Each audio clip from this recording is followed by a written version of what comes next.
婆婆重病昏迷住院，手术急需用钱，家里的钱都是老公许安管着的。我着急地给老公打电话：“老公，妈生病住进 ICU 了，你赶紧给我打钱。”此时正陪青梅在外面游玩的老公却暴跳如雷：“你妈生病了，还需要问我要钱？她死不死的和我有什么关系？”还没等我开口解释，我就被他挂断电话，拉进了黑名单。后来他甚至玩起了失踪，在婆婆死了半个月后，他才出现。当看到婆婆的骨灰时，他崩溃了。大家好，开始今天的分享之前，希望你能给人间烟火点个订阅，我将会分享更多优质的内容。出差刚回家，就发现婆婆晕倒在了客厅里。我打电话想要通知许安，希言在睡觉，有事明天说。可还没等我开口，他就挂断了我的电话。我看着被挂断的电话，有点愣神。现在的你，为了那个青梅，居然连你妈都不管了吗？看着晕厥的许母，虽然她平时对我并不是太好，但还是为她拨打了120。我不能像许安那样一点责任心都没有。很快，在医生和护士的帮助下，昏迷的许母成功地住进了病房。可是这次住院也把身上的钱花得一干二净。我站在护士台前，看着自己微信里那不足300块的余额，想着刚刚医生说的话，病人是急性脑梗，送来的已经有些晚了。想要最大的保障病人的安危，那就要送病人去 ICU。 我没钱了，我也不可能为了救许安的母亲而去麻烦我的家人，所以我的电话还是打给了那个正在出轨的男人。喂，你先别挂电话，妈生病了需要住 ICU， 你赶紧给我打钱。这次我抢先开口了，可不能再让这个蠢货打断我说话了。我没钱，我的钱还要陪希言游玩呢。你家不是有钱人家吗？你妈生病了，还需要问我要钱？她死不死的和我有什么关系？她听到我要问她要钱，顿时像被踩了尾巴的猫一样，顿时急了眼。然后她又像上次一样，直接挂断了电话。是你妈，不是我妈。这句话我没有说出来，不过无所谓了。反正要死的是你妈，不是我妈。当听到那句你妈死不死和我有什么关系时，我就再也不想管她的破事了。打完电话，我走进病房，看着眼前正在昏迷的女人。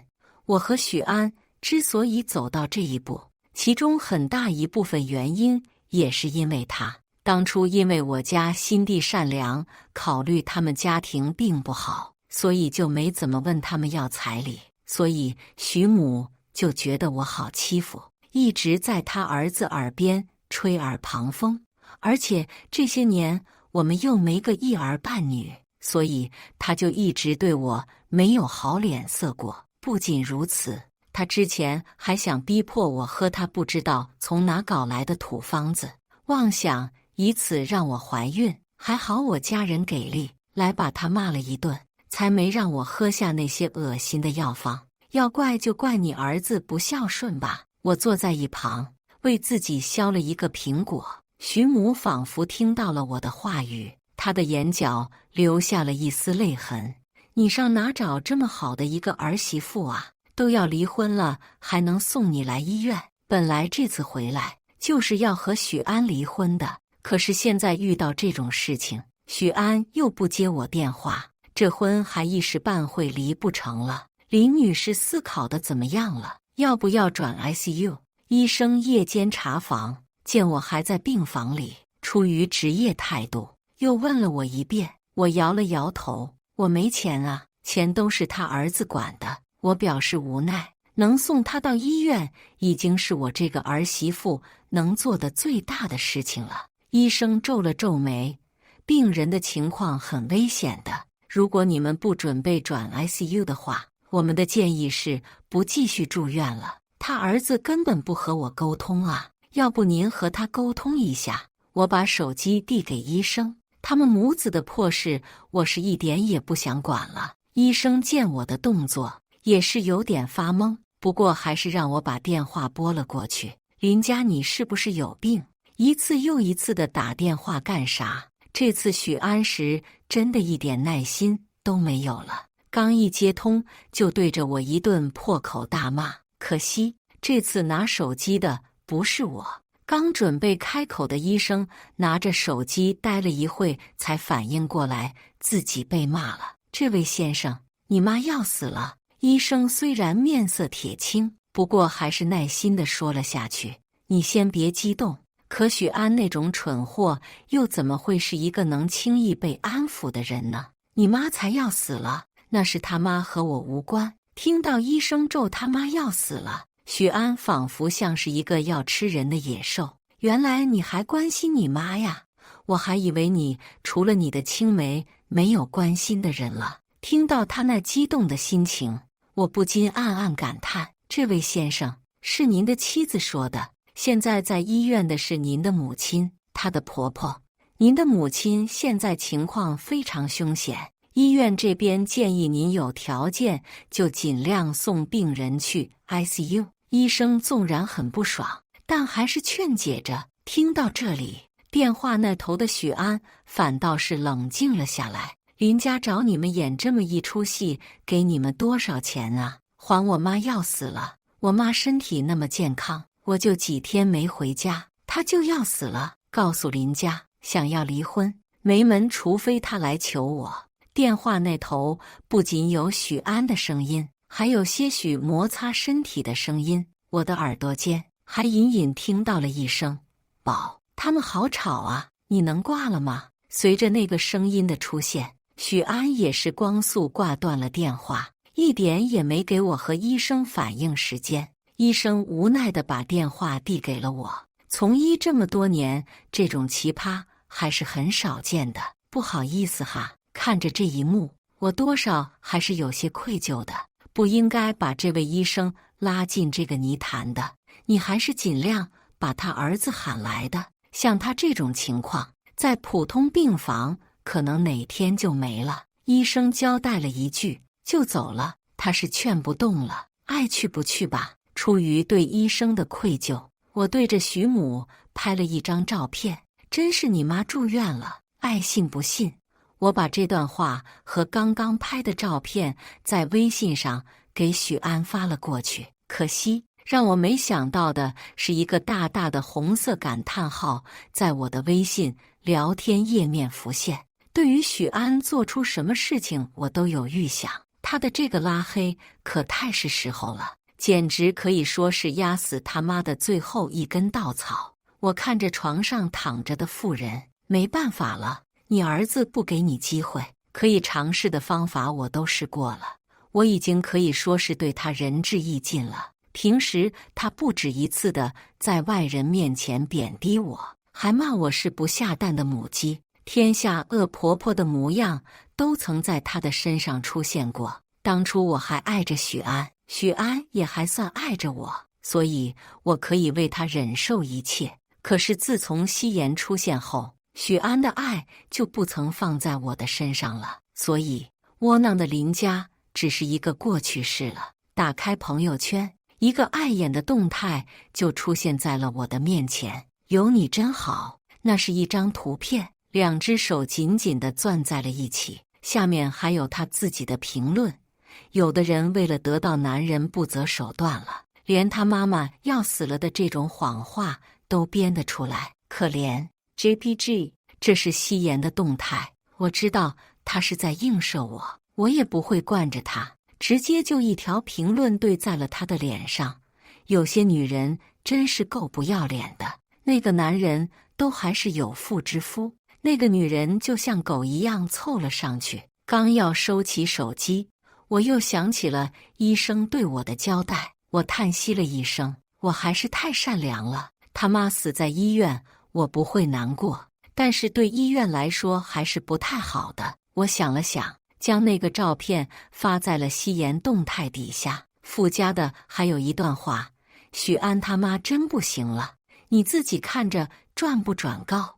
我本以为许安和夕颜那么相爱，夕颜肯定会转告他的，只是不曾想，我就刷新了那么一下动态，我的那张图片和刚刚的评论就被他删了，只有我骂他的那个评论被他留在了动态里。为了争风吃醋，都不管你爱人的妈了，可怜啊！我笑了，顺手将吃了一半的苹果放到了徐母的床头，走出病房。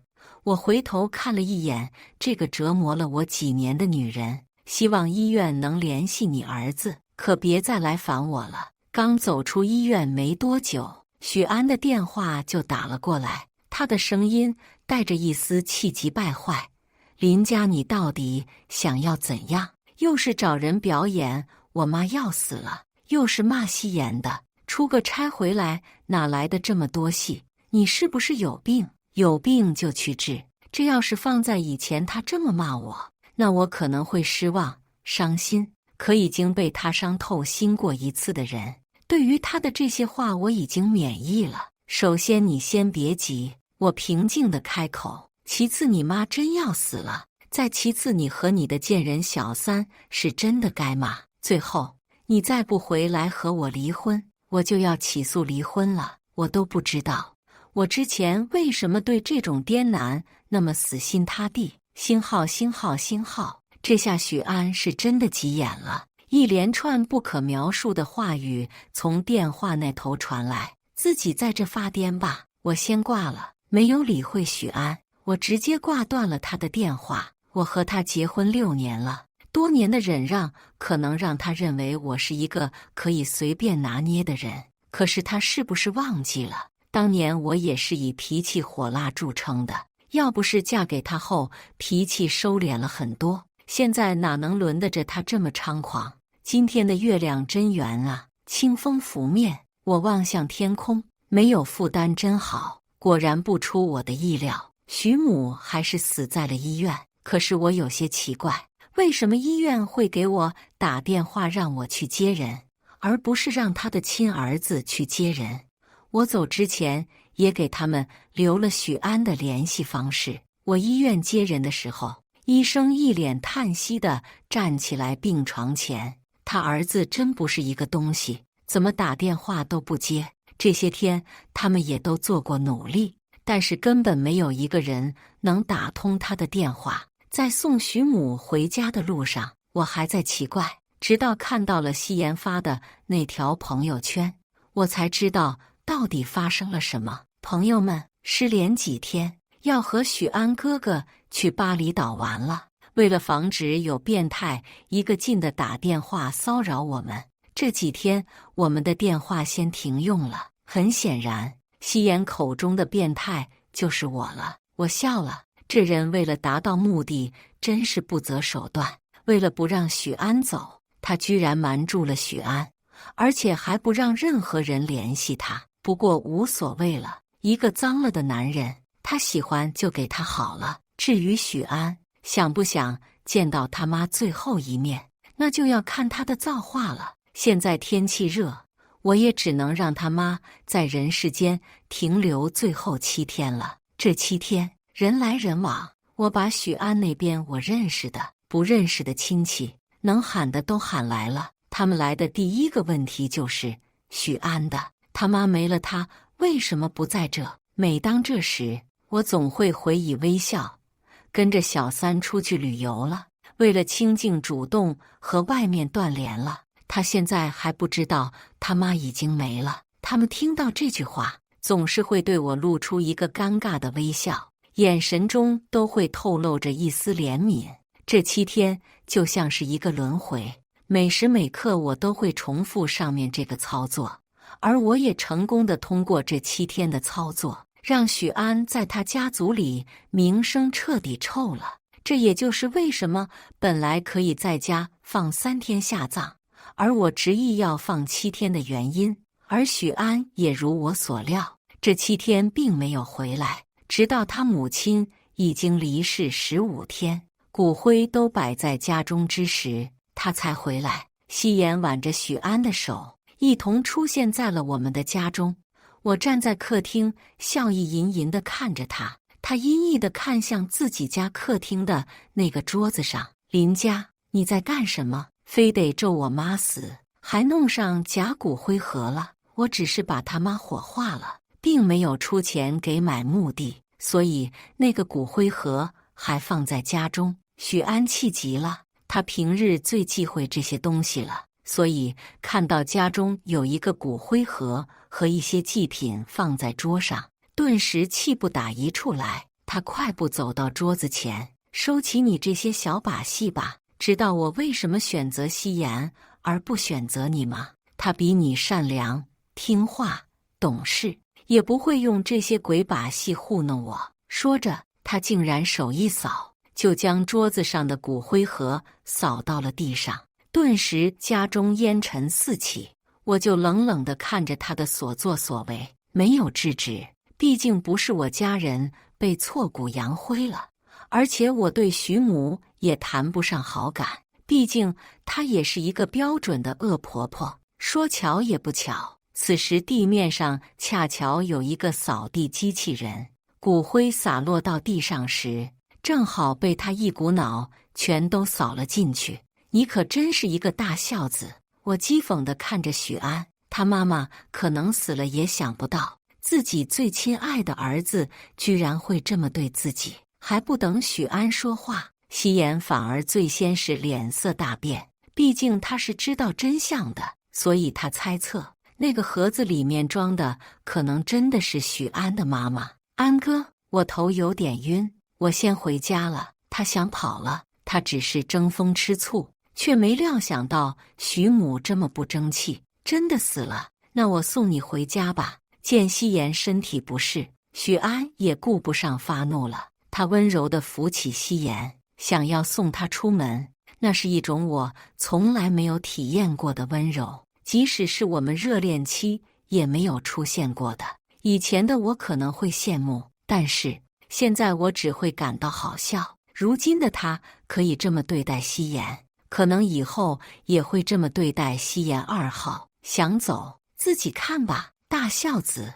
我一把将许母的死亡报告拍在了许安的身前。许安疑惑地捡起那张纸，只是一眼，他的瞳孔一缩，他清楚地看见了那张纸上的所有事。他满眼的不敢置信。你告诉我这不是真的？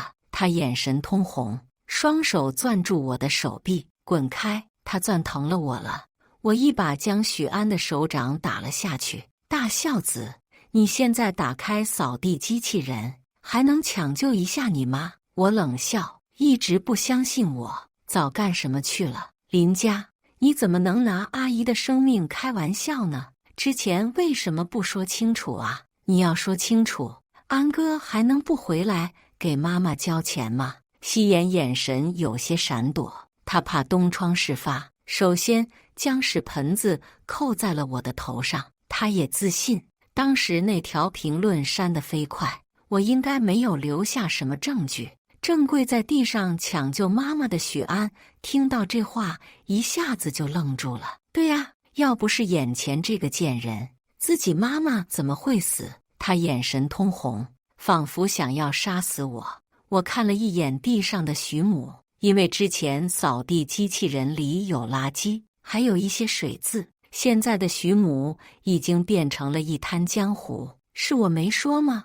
我似笑非笑地看向两人，给你们打了多少个电话，你没点数吗？我可是一而再再而三地提醒过许安了，还不是你误导安哥？生病的是你妈，明明是局外人，但夕颜的话却贼多，眼看就是不搞倒我不罢休的节奏。许安此时却是放弃拯救母亲的计划了，他母亲已经完全粘在垃圾上了，已经分不清自己的母亲了。他听进去选的话语了，直接抱起扯住了我的衣领。要不是你误导我，说出事的是你妈，我也不会那么自信的不去查明事实。许安青筋暴起，几乎是吼着说出的这句话。看着他那疯狂的样子，我表示能理解，毕竟他从小和他妈相依为命，如今妈妈死了，岂能不失态？可是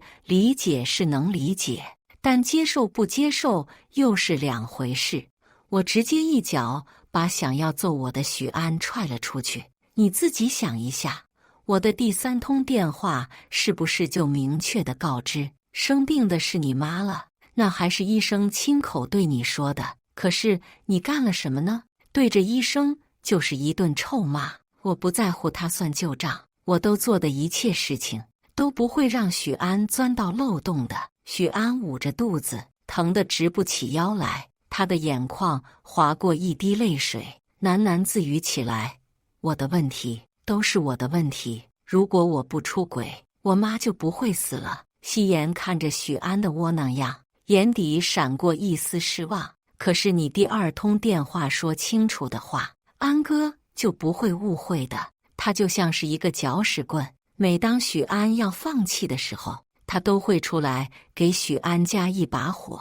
对，你这个杀人凶手。许安眼中仿佛又有了光，看向我的眼中也带着仇恨。不过他此时不敢向前了。我这个和他同床共枕6年的妻子，武力值这么高，是他完全没有想过的。住嘴吧，蠢货！我直接制止了许安接下来说话的念头。我亮出了手机，当时的所有证据我都留存着。证据看见到，就我和许安的聊天记录，还有我在夕颜朋友圈底下发的评论的截图。现在就显而易见了，到底是谁在搞鬼？我没拉黑你啊，许安喃喃道。说着说着，他仿佛想明白了什么，他红着眼瞪向夕颜。都是你，为什么拿我的手机拉黑林家？为什么要再删掉林家在你朋友圈留的言？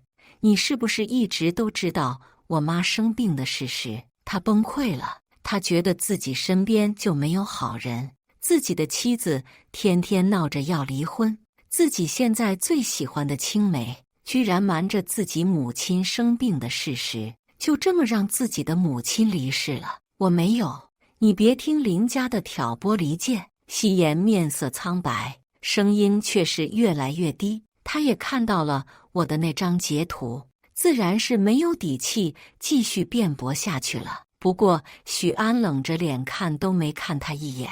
我妈的葬礼呢？我不奢求别的，我就希望你能看着曾经的感情，为我妈举报过一场葬礼。我妈这个人要面子，她要是知道自己连葬礼都没办过，在底下都会伤心的。她现在一心都是悲伤，已经完全看不下去夕颜的表演了。本来没看到他们打起来的剧情，我就已经有些昏昏欲睡了。可是现在听到他主动提起这个，我就不困了。当然，为了等你回来看你妈最后一眼，我可是让你妈在家中足足停了7天呢。对了，你的亲戚都挺关心你的，都在问你为什么不在。我这人你也知道，我很老实的，说不了假话。我就把你不在的原因一五一十的讲了出去。富贵不还乡如锦衣夜行，报复了人，不得不告诉那人实情。那报复了，也就和没报复一样。此时，许安听到我所说的话，顿时一口鲜血喷涌而出。我恨啊！我妈没了，我媳妇当我是仇人，我青梅当我是小丑。如今我在家中的名声也臭了，我该怎么活着？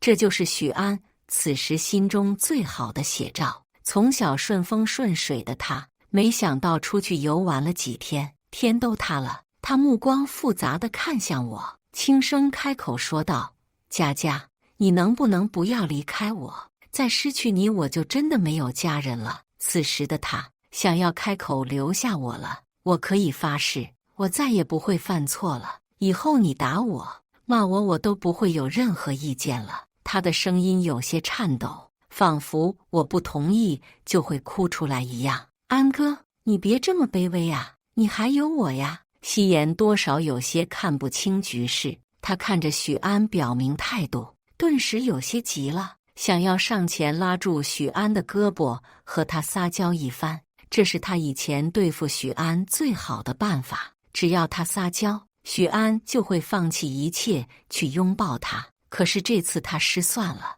许安一把将夕颜推了出去，夕颜的脑袋磕在了茶几上，渗出了一丝鲜血。有你，就因为你，我妈才死了。为什么非要争风吃醋？我都已经把我的全部都给你了，而你呢？许安痛苦地跪在地上，他想仰天长啸，但空张着嘴巴，却发不出一丝的声音。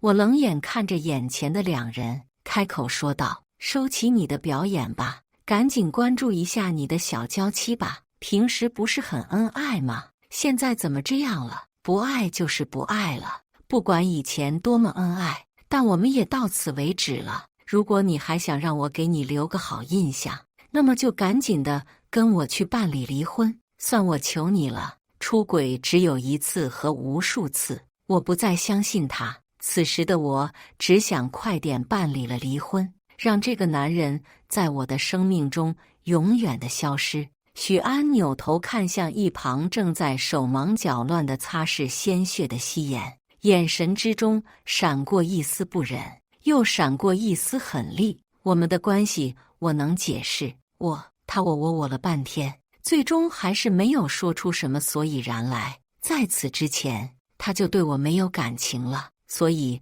做事情毫无顾忌。现在纵然让他绞尽脑汁，也不会想出个理由的。就算是我做错了，难道真的一点机会都不给吗？他狂抽自己大嘴巴，妄想让我同情他。可是好不容易等到他回家了，我又怎么能让这个机会从我手中溜走呢？给你两个选择，咱俩好聚好散，你同意和我去领结婚证；还有一个选择，我起诉离婚，因为他们做越轨之事都没瞒过我。所以我手头上的证据还是挺多的，真要闹到法庭上的话，对许安不会有利的。但是我现在懒得和他扯皮，我选择最快的方法，我不想再看到眼前之人了。许安看到我的态度后，失魂落魄地蹲坐在了地上。是的，我这么混蛋，你怎么可能原谅我？人总是在失去后才会珍惜，就像是我，还有他妈。许母还活着的时候，他其实对他并没有太好，就像他这次出去游玩，但凡他有心给许母打个电话，现如今的这些悲剧都不会发生。看着许安的样子，夕颜还想表现一波，他悲哀地看向我，说道：“佳佳姐留下来吧，要不你打我一顿，骂我一顿都行。”我看着许安这个样子，我心痛。他那楚楚可怜的样子，要是个陌生人就相信了吧。可是我不是陌生人，我了解他的本性，他为了达到目的会不择手段的。当初为了让许安伤透我的心，他亲手拍下了他和许安在我的卧室做不可描述之事的视频，而他撤回消息的速度很快，我看着看着，视频就消失不见了。因为我有那个截图保留证据的习惯，也是从那时养成的。也是那时起，我对许安彻底伤透了心。说实话，要是我傻一点，我还得感谢他，感谢他让我看清楚了我的枕边人。可是我不傻，也就是许母的骨灰盒子翻了，要不然我现在多多少少得把许母的骨灰扬到夕颜的脸上。别再做无谓的挣扎了，你看看许安的眼里还有你吗？我嘲讽地看着夕颜，他只是许安的青梅，有很多事都不知道，譬如他间接害死了许母的事情，这就会让许安不可能原谅他。而且他不是做了一件事才害死的许母，他从用许安的手机把我拉黑开始，到拉着许安一起玩失联结束，这中间但凡少做一件事情，许母就不会死。夕颜听着我的话，将目光对准了许安，双目对视。夕颜浑身颤抖了一下，他分明看到许安眼中的仇恨和愤怒。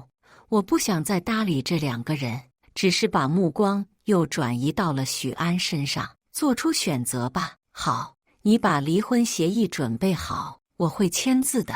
看得出我眼中的决绝，许安再也无力挽留我了。不过此时的他心中有了另一个寄托，复仇。让这一切的始作俑者夕颜得到应有的代价。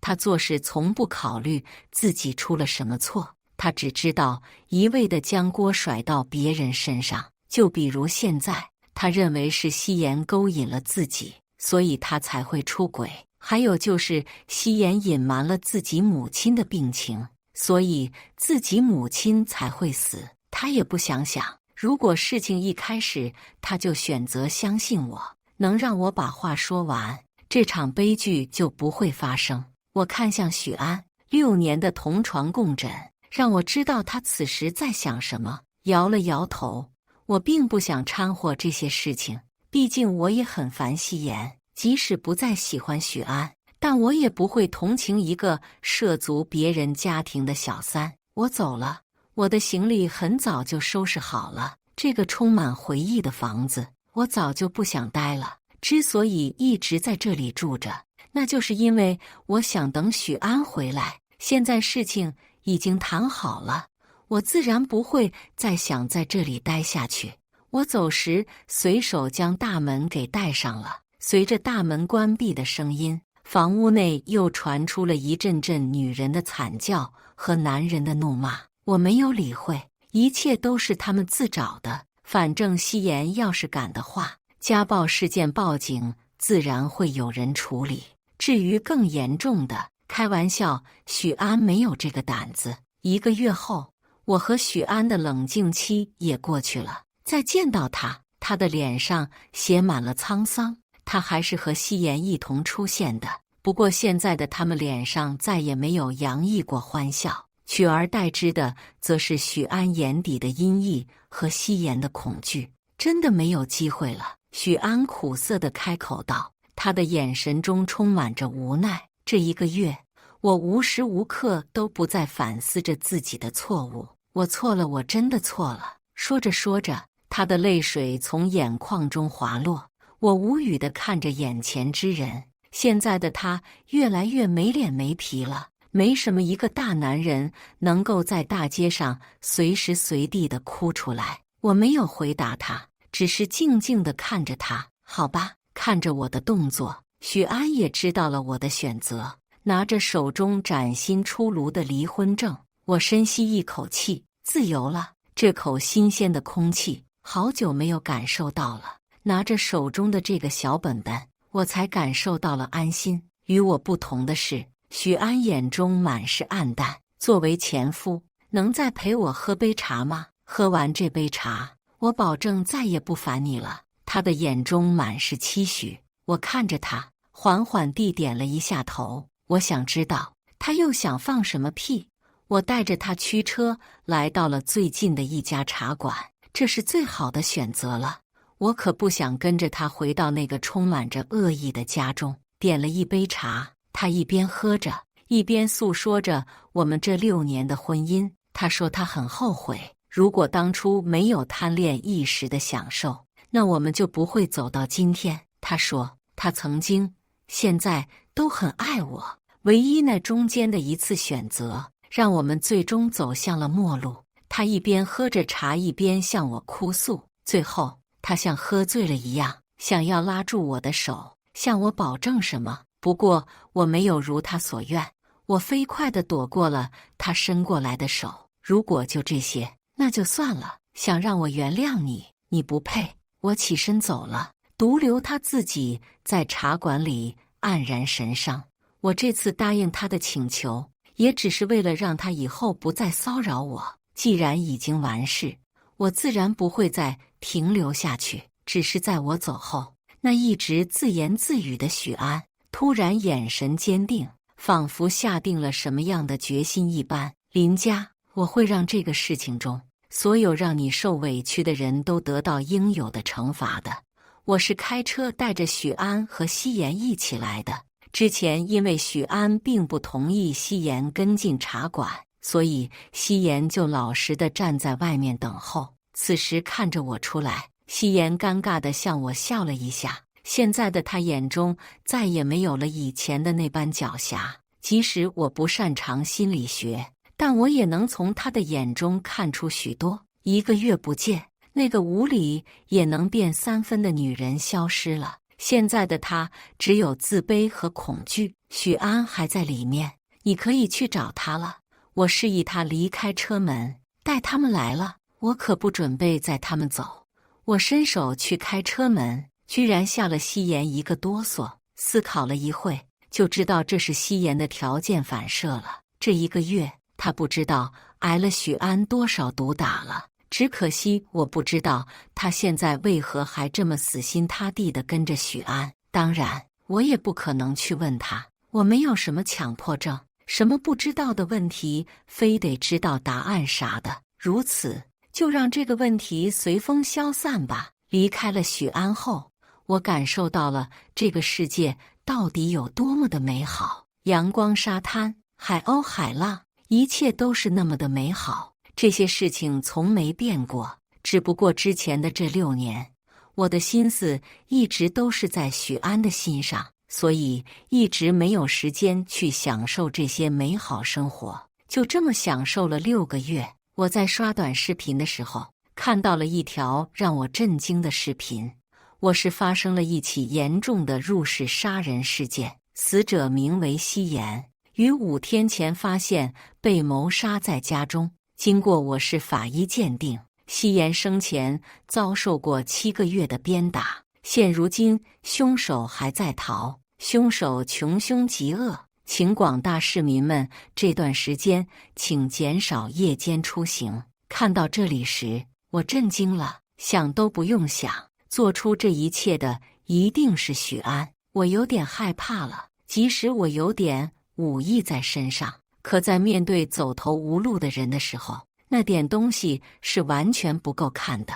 而此时许安逃跑了，如果他要再次作案，那我想都不用想，肯定是我了。想到这里，我身体发寒。我还年轻，还不想死。不过这一切都是我想多了。在担惊受怕1个月后，我接到了一个视频请求，点开一看，是许安。为了不被报复，我接通了许安的视频请求。你这是在哪？赶紧去自首，还能争取一个宽大处理。我已经报警了。为了稳住他，我还是有兴趣和他聊一聊的。只是视频那边的许安显然有些问题，他的双眼通红，嘴里说着一些胡话。佳佳，我要让伤害你的人受到代价。你看，希言已经受到惩罚了，你猜下一个是谁？他将视频画面翻转，手机正对着的是一处悬崖。看到此处，